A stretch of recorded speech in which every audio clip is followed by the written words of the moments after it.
Mga sikat na robot action figure, ilan sa mga obra ng scrap metal artist sa Albay. Tunghayan sa report.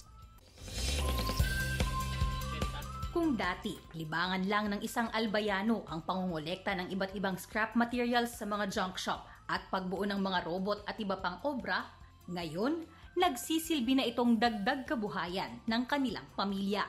Siya si Arieto Capasio ng Barangay Bagumbayan sa Bayan ng Malinaw, Albay. Isa siyang steampunk artist o ang bumubuo ng mga obra mula sa mga hindi napapakinabangang bahagi ng mga makina ng sasakyan o iba pang appliances.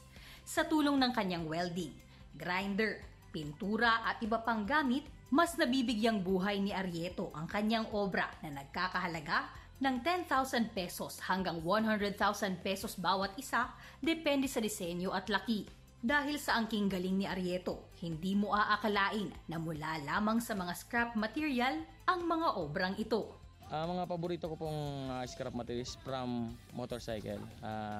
Kasi medyo alam ko po yung mga parts ng yon. Nagkakaroon ako ng idea kung saan ba yun pwedeng ilagay. Maliban sa junk art, sinimula na rin ngayon ni Arieto ang paglililok ng mga bato na nakukuha niya sa mga ilog sa Malinaw. Plano niya itong ihalo sa mga obrang mula sa scrap materials para mas maging maganda ang kalalabasan.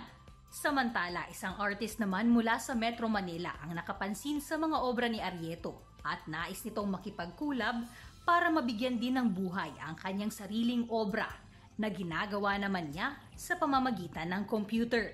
Sobrang unique ng talent na itong tao na to. Sabi ko, ito yung mga skill set na dapat nakikita na showcase sa buong Pilipinas. Kasi pili lang eh. Feeling ko nga, bilang lang sila sa 10 daliri kung yung mga artist na kaya nito. And Arieto is one of a kind.